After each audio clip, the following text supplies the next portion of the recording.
내가 그리스도와 함께 십자가에 못 박혔나니 그런 적 이제는 내가 사는 것이 아니요 오직 내 안에 그리스도께서 사신 것이라.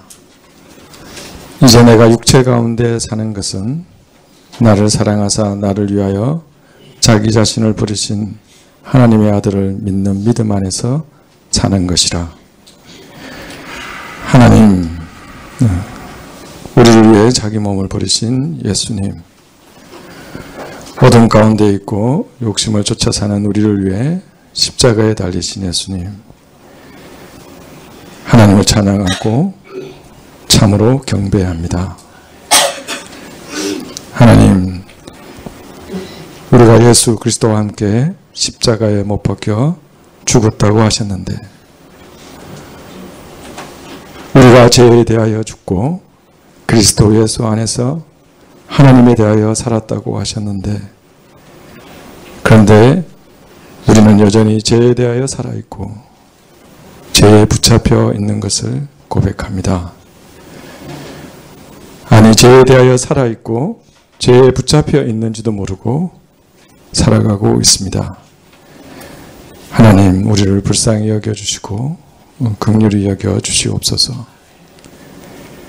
그리하여 우리의 실상을 보게 하시고 우리가 죄에 대하여 죽고 하나님에 대하여 살았다는 것이 무엇인지 참으로 깨닫고 그러한 삶을 살아갈 수 있도록 하나님 도와주시옵소서. 그리고 이제 내가 육체 가운데 사는 것은 나를 사랑하사 나를 위하여 자기 자신을 버리신 하나님의 아들을 믿는 믿음 안에서 사는 것이 참으로 무엇인지 진실로 깨닫게 하여 주시옵소서. 지난날 한순간의 고백과 결단이 아니라 우리 인생과 삶이 이 말씀에 붙잡혀 살아가게 하여 주시옵소서. 오늘 이 순간, 그리고 매일매일 순간순간 내가 그리스도와 함께 십자가에 못 박혀 죽었다고, 그리고 예수님과 함께 살았다고 고백하며 살 수 있도록 하나님 참으로 우리를 붙잡아 주시옵소서. 하나님, 이 나라와 민족의 가정을 위해 기도합니다. 하나님, 쾌락과 물질에 종되어 이 땅의 가정들이 겉으로 그리고 속으로 산산이 부서지고 있습니다. 부모가 아이를 버리고 자녀가 부모를 죽이고 부부가 서로 생명을 해하는 이 땅의 가정을 하나님 불쌍히 여겨 주시옵소서. 하나님이 주신 가정의 본래의 질서대로 돌아갈 수 있는 하나님의 은혜를 이 땅 가운데 허락하여 주옵소서. 특히 믿는 이들의 가정을 불쌍히 여기시어 하나님의 참된 생명의 공동체로 회복하여 주시기를 간절히 구합니다. 하나님의 주로 모신 우리 믿는 가정들이 사랑과 공경과 섬김과 우애와 바른 가르침과 질서가 참으로 충만한 가정 되게 하여 주시고, 무너져가는 이 땅의 가정들에게 작은아마 빛으로서의 역할을 감당할 수 있도록 은혜를 베풀어 주시옵소서. 하나님, 주의 몸된 생각교회를 위해 기도합니다. 건강 문제로 함께 예배드리지 못하는 노후 권사님들과 교우들의 건강을 붙드시고 함께하여 주시고, 특별히 외롭지 않게 주님 은혜를 베풀어 주시옵소서. 예배를 드리기 위해 먼 곳에서 오는 우리 교우들과 또 군대에 있고 외국에 있는 우리 청년들과 교우들에게 하나님의 특별하신 보호하심을 허락하여 주시고 말씀을 주시고 크신 은총을 허락하여 주옵소서. 진로와 앞길을 고민하는 성도들에게 하나님의 명확하신 말씀과 인도하심을 허락하여 주옵소서.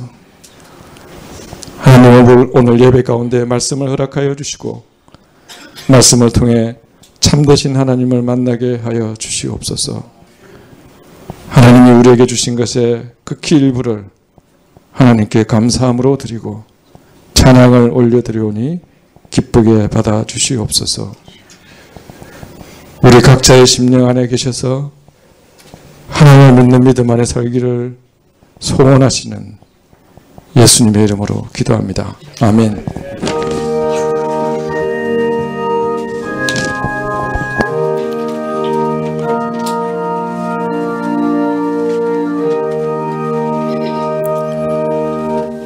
말씀은 요한복음 3장 1절부터 4절까지 말씀입니다. 3장 1절부터 4절까지입니다.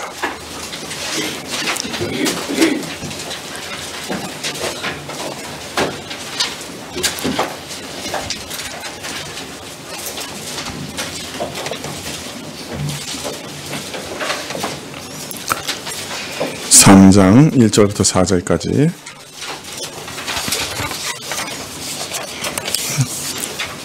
찾으신 줄 알고 봉독해 드리겠습니다. 신약 145쪽인데요. 요한복음 3장 1절부터입니다. 바리새인 중에 니고데모라 하는 사람이 있으니 유대인의 관원이라. 그가 밤에 예수께 와서 가로되 랍비여 우리가 당신은 하나님께로 오신 선생인 줄 아나이다. 하나님이 함께 하시지 아니하시면 당신의 행하시는 이 표적을 아무라도 할 수 없음이니이다. 예수께서 대답하여 가라사대 진실로 진실로 내게 이르노니 사람이 거듭나지 아니하면 하나님 나라를 볼 수 없느니라. 니고데모가 가로되 사람이 늙으면 어떻게 날 수 있었나이까? 두 번째 모태에 들어갔다가 날 수 있었나이까?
아멘. 예, 감사합니다.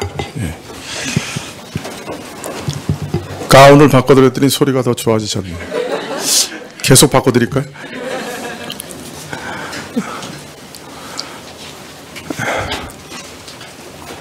예, 예수 그리스도께서 이 땅에서 고난받으시고 십자가에 죽으시고 부활하심으로 우리를 구원하시는 일에 있어 필요한 모든 것을 완전하게 마련하셨죠. 그 홀로 마련하셨습니다. 그리스도께서 행하신 일에 의해 우리 구원에 필요한 모든 복들이 준비된 것이죠. 자, 그럼 우리가 여기서 한 가지 질문하게 되죠. 우리는 이 그리스도께서 마련하신 이 모든 구원의 복을 어떻게 얻게 되는가? 이 복에 어떻게 참여하게 되는가? 이 복은 우리에게 어떻게 주어지는가? 이런 질문을 하게 됩니다. 이 복은 우리에게 어떤 방식으로 주어지느냐? 이 복이 주어질 때 제일 처음 하나님께서는 우리를 부르시는 방식으로 이 복을 우리에게 주십니다. 이 구원의 첫 시작은, 이 구원이 우리에게 적용되는 첫 시작점은 하나님께서 우리를 부르시는 것이에요. 하나님께서는 우리를 구원의 은혜로 부르십니다. 그래서 기독교는 처음부터 부름의 종교였습니다. 하나님께서는 먼저 한 사람 한 사람을 찾아오시고 한 사람 한 사람을 불러내십니다. 구약에서도 하나님은 아브라함을 부르시고 야곱을 부르시고 모세를 부르시고 사무엘을 부르십니다. 부르셔서 앞으로 오실 메시아의 모든 은혜를 미리 맛보게 하시지요. 신약에서도 예수님께서는 베드로를 부르시고 요한과 야고보를 부르시고 세관에 앉아있는 죄인 마태를 부르십니다. 그리고 이들에게 자신을 보여주시고 자기 자신에 속한 것과 자기 자신을 이들에게 주십니다. 그리고 지금 이 순간에도 하나님께서는 자신의 말씀과 성령으로 우리 한 사람 한 사람을 부르십니다. 자, 이 은혜 부르심에 우리가 응답할 때, 믿음으로 응답할 때 그리스도께서 마련하신 구원의 복은 응답하는 자의 것이 됩니다. 그래서 주의 부르심은 우리가 응답할 수 있도록 우리 의식 세계에 주어집니다. 우리 무의식에 주어지는 것도 아니고 성령께서 내 안에서 응답하시는 것도 아닙니다. 내가 의식합니다. 내가 하나님의 부르심을 뚜렷하게 의식하고 내 의식에 주어진 하나님 부름을 듣게 됩니다. 그리고 그 부름에 우리 자신이 응답하는 것입니다. 그런데 이 부르심에 대한 믿음의 응답은 그 모양 또한 매우 다양합니다. 마치 남녀 간에 만나서 서로 사랑하는 모습들이 수도 없이 다양한 것처럼 매우 다양합니다. 어떤 경우에는 첫눈에 반합니다. 여러분, 첫눈에 반한 적 있습니까? 어떤 분들은 첫눈에 반한다는 걸 믿지 않더만요. 근데 대부분은 어떤 면에서 또 첫눈에 반하는 겁니다.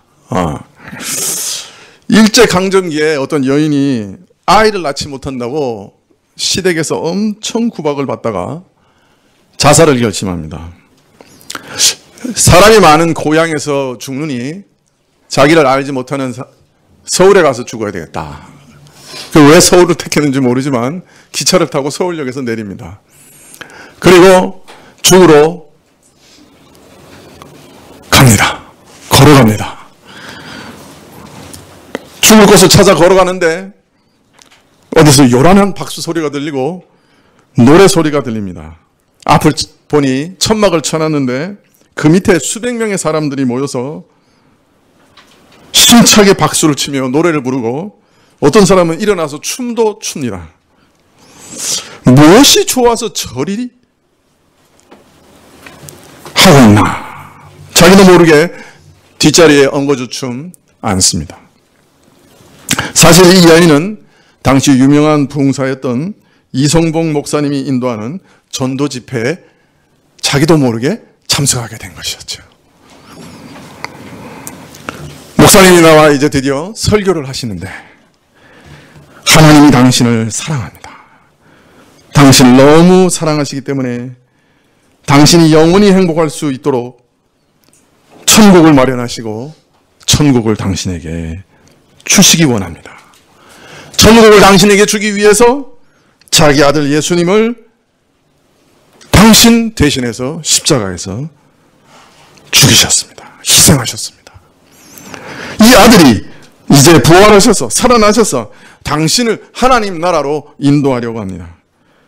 당신이 얼마나 하나님의 눈에 소중하고 중요한 존재인지요. 예수님 믿고 하나님 앞으로 오십시오. 그러면 죄 용서받고 영광스러운 하나님의 자녀가 됩니다.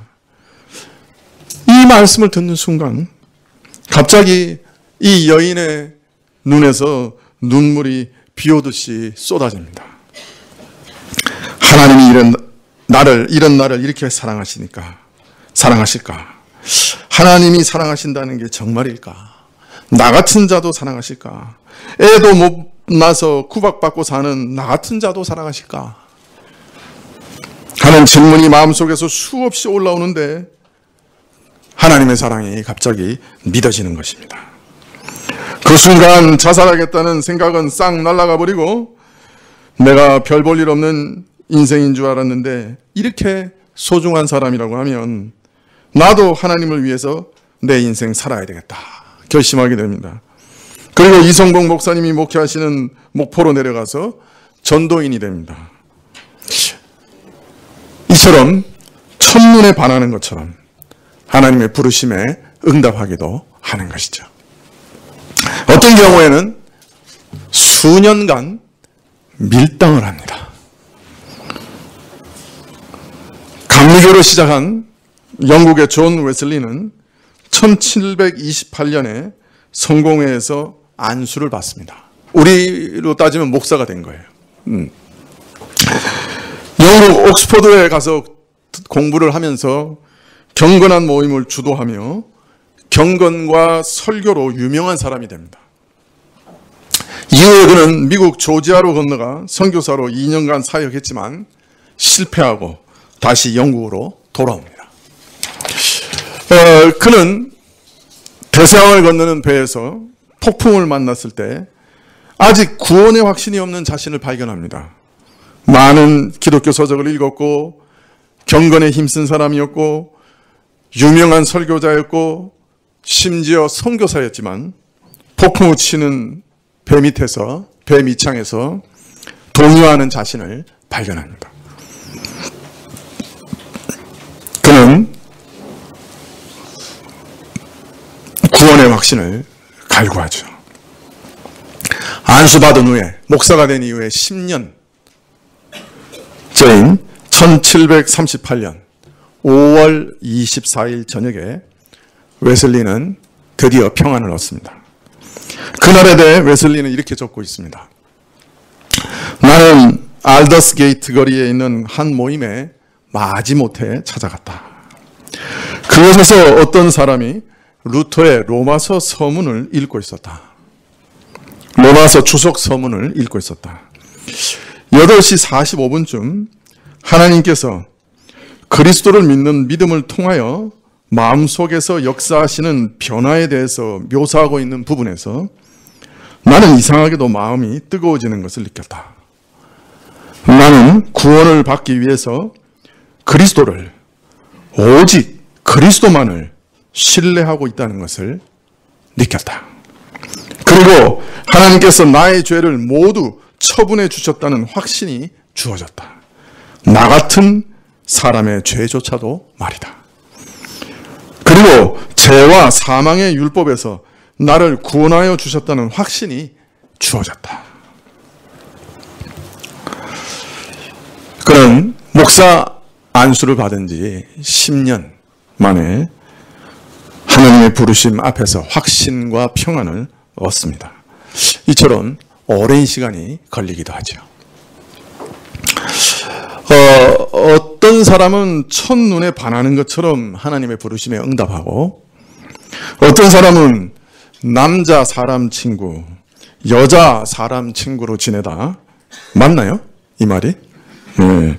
나중에 상대를 향한 사랑을 발견하는 것처럼, 언제 사랑이 시작되었는지도 모르는 경우처럼 오랜 시간 후에 하나님의 부르심에 응답하고 있는 자신을 발견하기도 합니다. 네, 그러나 사람으로 하여금 자신의 의식 속에서 하나님의 사랑의 부르심을 깨닫고 그 부르심에 응답하게 하는 것, 그 부르심에 응답하게 하는 것이 무엇이냐? 어떤 사람은 왜 이 부르심에 응답하느냐? 그것에 대해서 성경은 답하기를 은혜로 인해 하나님의 부르심을 참으로 듣고 깨달을 수 있게 된 사람만이 응답하게 된다 하고 말씀합니다. 하나님의 은혜가 우리 안에서 어떤 작용을 해서 하나님의 부르심을 들을 수 있도록 만드는 거예요. 성령께서 사람 안에서 무엇인가 행하셔서 역사하셔서 부르심에 대해 적절한 응답을 이끌어 내시는 겁니다.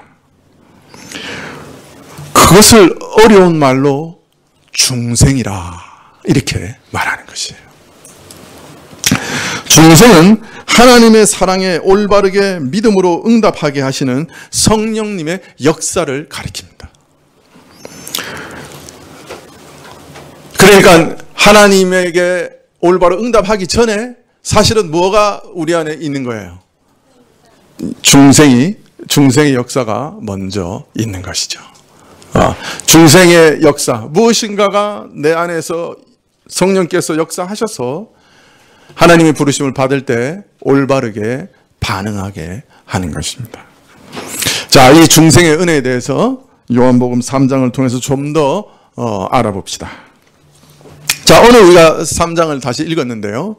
오늘 이야기의 주인공이 누굽니까? 예, 주인공은 항상 예수님이시죠. 그래도 주인공은 니고데모입니다. 자, 1절에 보니까 이 사람은 그 정체가 뭐라고 그래요? 처음에 딱 말하는데 이 사람은 누구라고 그래요? 그 전에 바리새파 사람이에요. 바리새인이에요. 우리가 신약 성경을 읽을 때 바리새인에 대해서 어떻게 인상이 좋습니까? 나쁩니까? 왜 나쁩니까? 네? 네, 예수님께서 바리새인에 대해서 책망하는 말씀을 많이 하세요. 그리고 바리새인은 항상 예수님에 대해서 적개심을 품고 어떤 일을 꾸며요.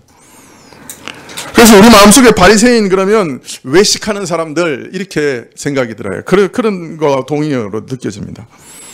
자, 그러나 그 당시에 바리새인은 매우 고결하고 윤리적으로 도덕적으로 뛰어난 사람들이었어요. 당시뿐만 아니라 이스라엘 역사 전체 속에서도 이 정도로 율법을 지키려고 분투하고 노력했던 사람들 없었어요.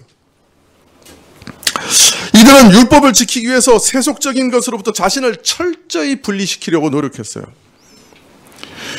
이들은 윤리적으로 뛰어났을 뿐 아니라 신학적으로도 매우 보수적인 사람들이었어요. 구약 성경이 하나님의 말씀을 믿고 있었어요. 천사와 내세를 믿었어요. 유대 정체를 통틀어도 수천 명이 되지 않았던 것으로 추측되는 이들 바리새인들은 그래서 백성들의 존경을 한 몸에 받고 있었습니다. 다만 예수님께서 이들을 질타하신 것은 이들이 너무 존경을 받을 만큼 겉으로 선했고 매우 윤리적인 사람들이라서 스스로 오해했어요. 스스로 율법을 지켜 율법을 순종해서 하나님 나라에 들어갈 수 있다고, 구원을 얻을 수 있다고 스스로 믿었어요. 자부했어요. 그리고 다른 사람들은 멸시했어요. 이들은 자신들의 행위를 의지하고 있었기 때문에 메시아를 통해 값없이 주시는 구원에 대해서는 너무나 무지했어요. 예수님께서는 이들이 바로 하나님 나라의 가장 위험한 사람들이다. 가장 가까웠기 때문에, 그러나 가장 틀렸기 때문에 가장 위험한 사람들이라고 생각했습니다. 그래서 회칠한 무덤이라고 저들의 정체를 드러내시기도 하셨죠. 그러나 그 당시에 가장 도덕적으로 고귀한 사람들이었습니다. 또 니고데모는 고등교육을 받았을 가능성이 매우 높습니다. 니고데모라는 말이요, 헬라어 이름입니다. 유대인이고 보통은 아람이나 히브리어 이름을 가졌을 텐데 아마 그런 이름을 니고데모도 가졌겠죠. 근데 헬라어 이름이에요. 니고데모는 우리나라 사람이 미국 이름을 가지고 있다. 그죠? 그 조금 특이한 거죠. 그러므로 이 사람은 아마 그리스의 발달된 헬라 문화에 접촉하고 그 그리스 문화에 익숙했던 유대인 상류층이었을 겁니다. 그래서 이 헬라식 교육도 받았으리라 이렇게 짐작할 수 있습니다. 오늘날로 말하면 미국 유학 가서 학위하고 온 사람이에요. 또 1절에 보면 유대인의 관원이다 이렇게 말합니다. 아마 이 말은 산헤드린 공의회 회원을 말하는 것 같습니다. 오늘 말로 말하면 국회의원의 검사를 겸하고 있는, 판사도 겸하고 있는, 괜찮죠? 예. 4절에 늙은 뒤에라고 할 때 여기서 늙은 자라는 말인데 60세에서 80세 사이의 노인을 의미합니다. 노인이었습니다. 자, 그런데 성경 외에 보면 요세푸스가 쓴 유대 전쟁사라는 책이 있는데 그 요세푸스의 책을 보면 니고데모라고 하는 이름이 아주 존귀한 유대 가문의 이름으로 나옵니다. 니고데모가 예수님을 찾아오기 한 100년 전에 로마 황제 폼페이 궁전에 가서 유대 지역의 일과 로마 황제 사이에 중재를 하면서 사신으로 갔던 사람의 이름이 니고데모입니다. 그러니까 이 니고데모는 한 가문의 이름일 가능성이 높죠. 또 AD 70년경에 이 예루살렘에서 반란이 일어났죠. 유대 반란이 일어났죠. 그때 예루살렘에서 유대인들의 항복 협상을 책임진 사람이 그 유대 전쟁에서 항복 협상을 책임진 사람이 고리온이라는 사람인데 이 고리온의 아버지 이름이 니고데모입니다. 니고데모의 아들 고리온이에요. 그러니까 니고데모가 AD 한 30년경에 예수님을 찾아왔다고 하면, 그죠? 그 아들일 수도 있는 거죠. 이 고리온이라는 사람이.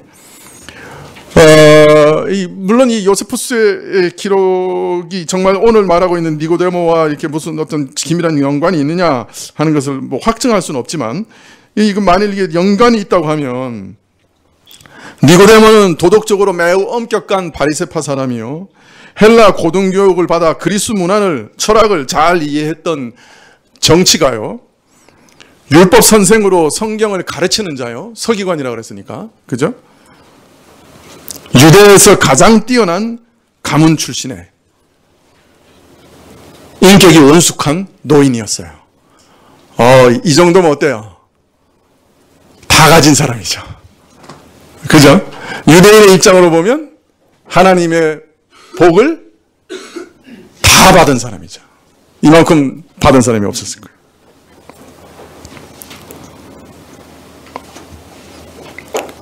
그는 권력과 재산, 고귀한 가문과 거기 더해서 헬라 철학과 율법에 대한 해박한 지식을 가진 모든 것을 가진 자였습니다. 그러나 이런 그도 해결할 수 없는 중요한 문제가 있었습니다. 자신의 영원한 안전에 대해서 그는 확신하지 못했죠. 권세도, 그의 지위도, 그의 지혜도, 그의 관록도 저를 구원해 주지는 못했습니다. 그는 여전히 영적으로 잃어버린 자였고 중생이 필요했습니다. 2절에 보니 밤에 찾아왔다 그렇게 얘기합니다. 왜 밤에 왔는가? 하여튼 이것에 대해서 이상하게 논란이 많습니다. 설교 제목 중에도 많은 분들이 밤에 찾아온 자 뭐 이렇게 그 제목을 붙이시는 걸 봅니다. 예. 왜 밤에 찾아왔을까요? 밤에는 보통 다른 사람 눈에 띄지 않지요. 예. 당시 예수님은 갈릴리 출신 시골 전도자였고 니고데모는 당시 존귀한 신분을 가진 자였는데 그런 사람이 시골 출신 랍비를 찾아 질문하러 왔다는 것이 체면에 구긴 일이기 때문에 체면을 상하게 하는 일이기 때문에 밤에 왔다 이렇게 주장하는 분들이 있습니다. 저 대교회 목사님이 저 시골의 어떤 전도사님한테 자신 영혼의 문제를 질문하기 위해서 찾아간 거예요. 그 낮에는 못 가고 밤에 몰래 찾아갔다는 거예요. 그러나 니고데모가 예수님께 보인 믿음과 존경의 태도를 고려할 때 이것은 아닌 것 같아요. 자, 그런데 요한복음 19장 38절 이하에 보면 재밌는 말씀이 있어요. 아리마대 요셉이 예수님의 시체를 빌라도에게서 구하는 장면입니다. 빌라도에 가서 달라고 그래요. 그런데 그때 요한이 이 아리마대 요셉에 대해서 꼭 집어 말합니다. 그가 예수의 제자나 유대인을 두려워하여 그것을 숨기고 있었으나 그날에는 빌라도에 가서 예수님한테 시체를 달라고 했다. 예수님의 제자였으나 숨기고 있었다. 그래서 요한이 꽉 짚습니다. 근데 그 다음 절에 니고데모에게 너 왔다 이렇게 얘기하면서 뭐라고 얘기하냐면 예수께 밤에 나왔던 니고데모도 밤에 왔었다 라고 이렇게 콱 짚습니다. 그래서 그 아리마대 요셉을 찍은 거나 그 니고데모를 탁 꼭 짚는 거나 좀 성격이 비슷한 것 같아요. 그래서 아마도 이 말씀을 볼 때 당시 매우 이른 시기이긴 했지만 니고데모는 이미 유대 지도층에 있었기 때문에 유대 지도층이 예수님에게 가진 반감이나 적의를 감지했던 것 같아요. 그래서 사람들의 눈을 피해 저들을 자극하지 않기 위해 밤에 찾아왔을 가능성이 있죠. 물론 낮에 예수님 너무 바쁘시니까 제일 조용한 때 밤에 깊은 얘기 좀 하려고 찾아왔을 수도 있습니다. 그죠? 그것도 배제할 수 없는 거예요.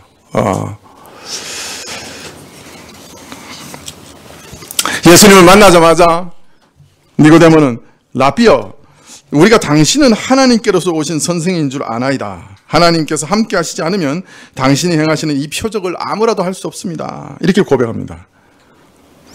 여기 주목해 보십시오. 니고데모는 내가 아나이다 이렇게 말하지 않습니다. 우리가 아나이다 이렇게 얘기합니다. 우리야 뭐 항상 우리 마누라까지 이렇게 말하니까 우리 남편 막 이렇게 얘기하니까 우리라고 하는 말을 쓰는 거에 이렇게 별로 이렇게 그죠? 이상한 감이 안 오지만 그러나 이 헬라어나 이런 거는 아주 굉장히 신경 쓰는 거거든요. 그런데 내가라고 말하지 않고 우리라고 말한 거는 지금 니고데모가 혼자 왔지만 사실은 어떤 부류를 대표해서 왔다 하는 것을 자기도 모르게 암시적으로 표현하고 있는 것입니다. 우리가 지난 시간에 살펴본 대로 니고데모는 바로 6월절 동안 예루살렘에서 머무시면서 많은 표적을 행하신 예수님을 믿는 그 유대인들을 대표하고 있으며 아마도 그들 중 한 사람이었을 것입니다. 말하자면 지금 요한은 예수님의 표적을 보고 예수님을 믿었지만 예수님께서 인정하지 않으신, 예수님이 믿지 않으셨던 유대인들의 부족한 신앙의 한 구체적 신뢰를 니고데모를 통해서 알리고자 하는 것이죠. 그 유대인들의 믿음에는 문제가 있었는데 니고데모의 믿음도 동일한 문제를 안고 있는 것입니다. 바로 그 문제를 니고데모라는 인물을 통해 구체적으로 드러내고 알리고 계신 것이죠. 3장 3절에 예수께서 대답하여 가라사대 진실로 진실로 내게 이르노니 사람이 거듭나지 아니하면 하나님 나라를 볼 수 없느니라. 예수님께서는 니고데모에게 문제의 핵심을 바로 찔러 가십니다. 내가 거듭나야 하겠다. 우리는 이것을 흔히 중생이라고 해서 사람이 또다시 거듭 태어나야 한다 이렇게 해석합니다. 그런데 여기서 거듭난다 할 때 거듭이라는 단어는 다시라는 뜻도 있습니다만은 기본 뜻은 위로부터라는 뜻입니다. 만일 기본적인 뜻을 따라 해석한다면 위로부터 나야겠다 이렇게 말씀하시는 것이 됩니다. 여기 다시 거듭이라고 번역된 아노센이라고 하는 단어는 다시 위로부터 또는 처음부터 이런 뜻이 들어 있습니다. 여기서 무엇으로 이해해야 될까요? 다시 태어나야 한다 또는 위로부터 태어나야 한다 또는 처음부터 태어나야 한다. 어떻게 이해해야 할까요? 문맥에 보면 처음부터 나야 한다 하는 것은 조금 어렵겠죠? 처음부터. 예. 다시 나야 한다. 또는 위로부터 나야 한다. 이 문맥으로 볼 때 둘 다 가능합니다. 다시 태어나야 한다. 이렇게 말하면 이것은 시간적으로 다시 나야 한다 하는 의미가 되겠죠. 위로부터 나야 한다라고 번역하면 공간적으로, 장소적으로, 그죠? 고귀한 영역에서 신적인 출생을 의미하는 것이 될 것입니다. 위로부터. 자, 니고데모는 어떻게 이해했어요? 이 단어를. 위로부터라고 이해했어요? 다시라고 이해했어요? 어떻게 알 수 있죠? 네? 니고데모가 이 말을 듣고 다시로 이해했죠. 그죠? 왜냐하면 4절에 니고데모가 가로되 사람이 늙으면 어떻게 날 수 있삼나이까? 두 번째 모태에 들어갔다가 날 수 있삼나이까? 두 번째 그렇게 얘기했잖아요. 다시로 이해한 거예요. 그죠? 자, 그러면 우리는 이 니고데모의 반응을 보고 아노센이라는 단어의 뜻을 확정 지을 수 있을까요? 하나님 예수님께서 다시 거듭나야 되겠다 이렇게 얘기하셨다 이렇게 이해할 수 있을까요? 일면 그런 증거가 될 수 있겠죠. 그러나 니고데모가 지금 몹시 혼동스럽고 당황스러웠어요. 그는 예수님의 가르침을 이해할 수가 없었던 것이죠. 때문에 예수님께서는 지금 위로부터 나야 되겠다 말씀하셨지만 그래서 이 출생의 초자연적인 신적인 성격을 명확히 가르치고 있으시지만 니고데모는 다시 나야 된다. 두 번째 출생의 불가능성에 초점을 맞춰서 자신의 당혹감을 표현하고 있을 수도 있습니다. 그래서 두 번째라고 말할 수도 있는 것이죠.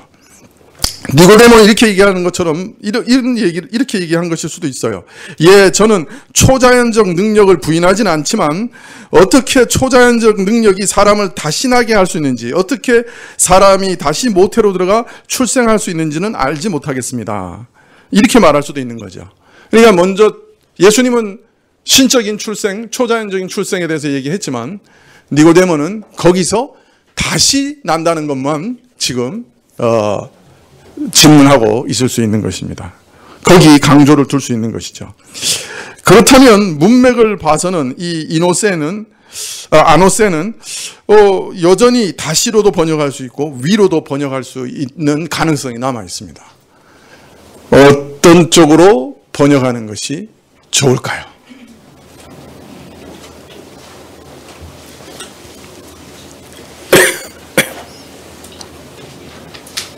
홍 집사님, 어느 쪽으로 번역을 할까요?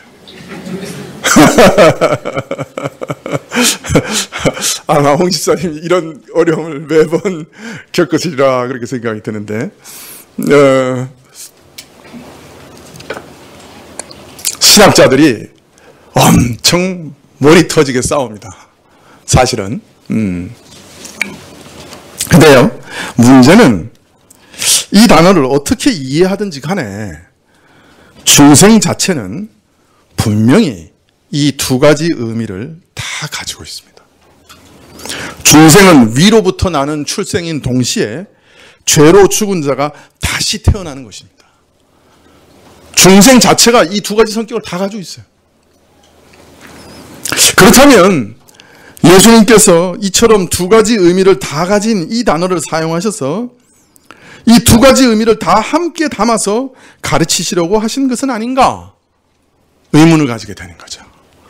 둘 다의 의미를 담아 예수님께서 지금 말씀하고 계시는 거 아닌가?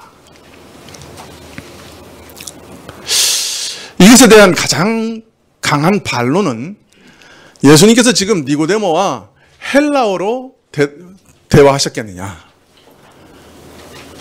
주로 예수님께서 이스라엘 사람들하고 대화하실 때는 아람어를 통해서, 그 당시 시리아어 아람어를 통해서 그 당시 말로 대화를 하셨을 것인데, 물론 니고데모가 헬라어에도 능통했을 테니까 헬라어로 말씀하실 수도 있겠죠. 그러나 아마 아람어로 말씀하셨을 가능성이 많이 높은데, 그러면 아람어는 뭘까? 아람어에서는 위로라는 뜻이었을까? 다시라는 뜻이었을까? 아람어가 이 두 가지 의미를 다 가진 단어가 있냐? 이런 논쟁이 이제 또 시작됩니다. 근데 내가 왜 이 쓸데없는 소리를 여러분한테 하고 있죠? 그러나 중요한 것은 혹 아람어로 니고데모와 예수님께서 대화를 하셨다 할지라도 요한이 그 대화를 우리에게 전달하는 말로 이 단어를 선택했다는 거예요. 두 가지 의미를 다 가진 단어를 선택했다는 거예요.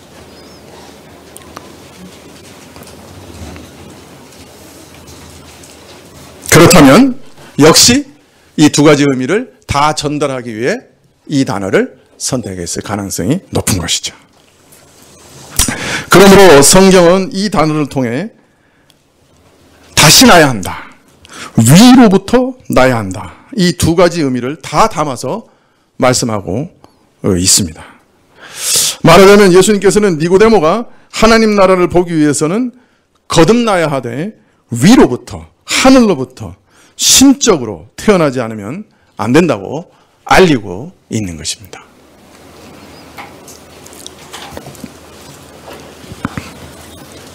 니고데모의 극진한 존경과 공손한 말에 대해 돌아온 대답은 너는 하나님 나라를 보지도 경험하지도 못한 자다라는 핀잔에 가까운 것이었습니다. 그러나 이 말씀은 겉으로 드러나는 니고데모의 말 이면에 숨겨져 있었던 깊은 의도를 꿰뚫어 보시고 정확하게 대답하신 것이었죠. 사실 니고데모는 예수님께서 행하시는 표적에서 하나님의 능력과 특별한 의미를 감지하고서 하나님 나라의 중대한 일을 묻고자 밤중에 찾아 뵌 것이죠. 특별히 예수님께서 니고데모에게 대답하시면서 하나님 나라를 보는 것, 즉 하나님 나라를 경험하는 것에 대해서 말씀하셨다는 사실에 주의할 필요가 있습니다. 이것은 니고데모가 예수님께 묻고자 하는 것이 하나님 나라를 보는 것, 하나님 나라를 경험하는 것, 하나님 나라에 들어가는 것, 그것에 관한 내용이었다 하는 것을 뜻하기 때문이죠. 이스라엘의 경건한 자들은 오랫동안 어떤 의미에서 항상 하나님 나라를 기다려왔습니다. 특히 이스라엘이 범죄로 심판받아 망한 후에는 이스라엘을 다시 구원하여 회복하시는 과정을 통하여 메시아께서 하나님 나라를 건설하실 것을, 영생의 나라를, 생명의 나라를 이스라엘 역사 가운데 실현할 것을 간절하게 바라고 있었습니다. 하나님 나라를 경험하기를 원한 니고데모의 바람이 개인적인 것이었든지 아니면 이스라엘 전체의 소망을 대변하는 것이었든지 간에 예수님께서는 하나님 나라를 보기 위해서는 먼저 태어나지 않으면 안 된다. 예수님께서는 저들의 속, 그 영혼 깊은 곳에 있는 문제를 보시고 그들에게 자신을 의탁하지 않으신 자들을 대표하는 니고데모에게 이처럼 새로운 출생에 대해 말씀하셨고, 니고데모에게 이 말씀을 하셨다고 하는 것은 사람 안에 있는 그 내부의 문제가 새로운 출생이 아니면 해결될 수 없을 만큼 심각하고 근본적인 것이다 하는 것을 알리셨던 것이죠. 사람 안에 있는 부패한 성품, 죄된 마음은 새로운 출생이 아니면 극복할 수 없다 하는 사실을 알리시고 계신 겁니다. 하나님 나라를 보는 것은, 그 나라의 임재와 능력을 경험하는 것은 새로운 출생에 의해 이 근본 문제가 해결되고 나서야 가능하다고 하신 것이죠. 왜 사람들이 예수님에 대해서 전해도 반응이 없고 믿지 않고 듣지 않는가? 그것은 사람의 영혼이 사실은 죽어 있기 때문입니다. 영적인 것에 대해 반응할 그 어떤 것도 없기 때문이에요. 그런데 하나님께서 그를, 영혼을 살리시면 듣게 되는 거예요. 그리고 반응할 수 있게 되는 것입니다. 사람 내부에 있는 영혼의 문제, 가장 근본적인 심각한 죽음의 문제를 먼저 해결해 주시지 않으면 그는 하나님의 영적인 부르심에 올바로 반응할 수 없는 것이죠. 예수님의 말씀을 듣고서 니고데모는 이렇게 반문합니다. 사람이 늙으면 어떻게 날 수 있습니까? 두 번째 모태에 들어갔다가 날 수 있습니까?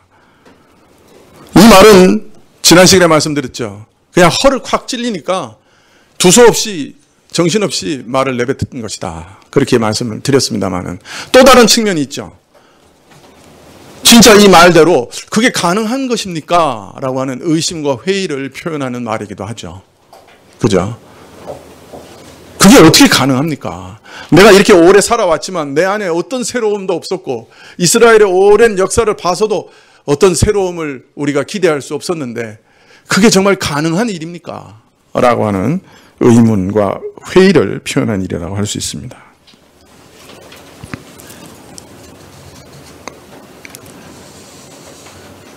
니고데모라는 사람에게 거듭나야 하겠다 말씀을 하신 것은 지금 예수님께서는 인간이 가진 어떤 권세나 가문이나 재물이나 교육이나 자기훈련이나 종교적 규칙의 준수나 유전적 자질이나 선행의 축적이나 그 어떤 자원과 노력으로도 하나님 나라에 들어갈 수 없다 하는 것을 알리신 것이에요.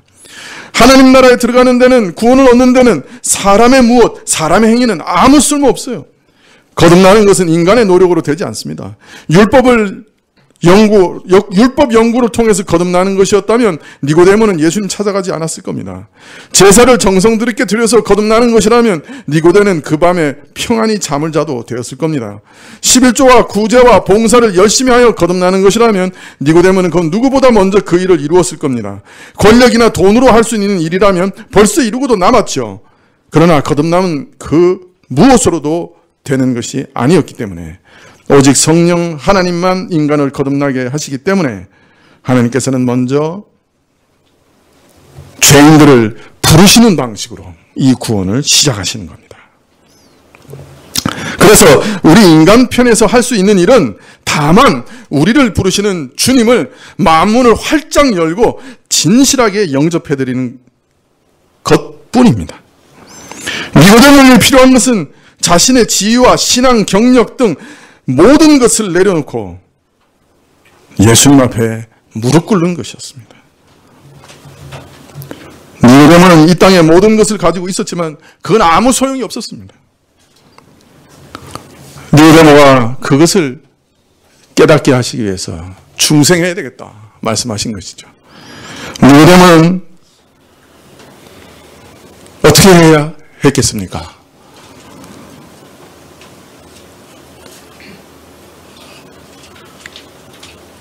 저를 구원해 주십시오 무릎 꿇는 일이었죠.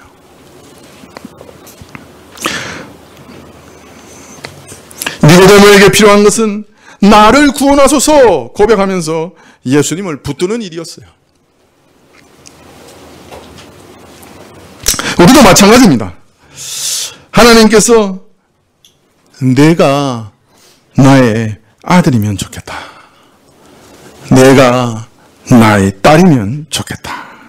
이렇게 초청하실 때, 저도 그렇습니다. 저도 원합니다. 저를 하나님의 아들 되게 해주십시오. 딸 되게 해주십시오. 응답하면 되는 것이죠. 정직하게 응답하면 되는 것입니다. 이것이 우리가 중생을 얻었다는 증거입니다. 중요한 증거입니다. 또 그때 우리는 하나님 나라에 들어가게 되는 것이죠. 어떻게 여러분 하나님 부르심에 응답하셨습니까? 정직하게 나를 구원하소서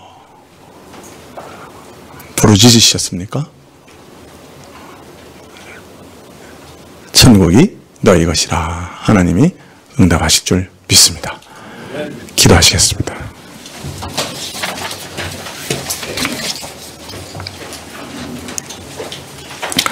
주님, 오늘도 주의 말씀을 통해서 그 말씀을 해석하는 설교자의 외치는 소리를 통해서 모든 듣는 자의 마음에 하나님의 사랑의 부르심을, 초청을 하시는 것을 믿습니다. 늘 우리를 부르시고 하나님의 존전에 이끄시니 감사합니다. 처음 응답한 그 이후로 주여 날마다 이 부르심에 응답하게 하옵소서. 진실되게 응답하여 주께 나아가 우리 마음을 토설하게 하옵소서. 우리 마음을 변화시키시는 은혜를 구하게 하옵소서. 내 안에 영생의 생명을 누리게 하시는 그 은혜를 충만하게 구하게 하옵소서. 예수님의 이름으로 기도합나이다. 아멘. 318장 찬송하시겠습니다.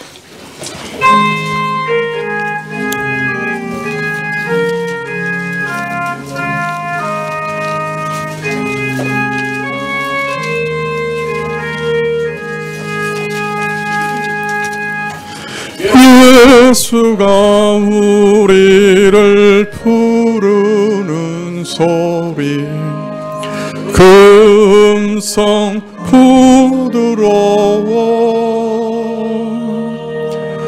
눈앞에 나와서 사면을 보며 우리를 기다리네. 오라 오라 방황치 말고 오라. 죄 있는 자들아 이리로 오라. 주 예수 앞에 오라. 간절히 오라고 부르실 때에 우리는 지체하랴.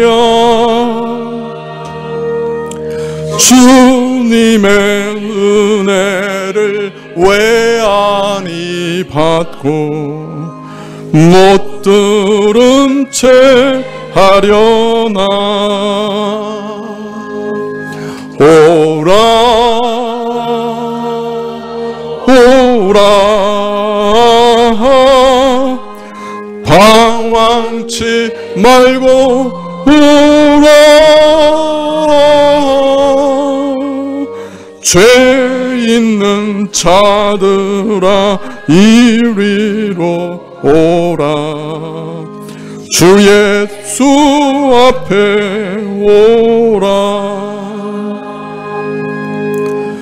세월이 살같이 빠르게 지나 쾌락이 끝이 나고 사망의 그늘이 너와 내 앞에 둘리며 가을이 우네. 오라 오라 방황치 말고 오라. 죄 있는 자들아 이리로 오라. 주 예수 앞에 오라.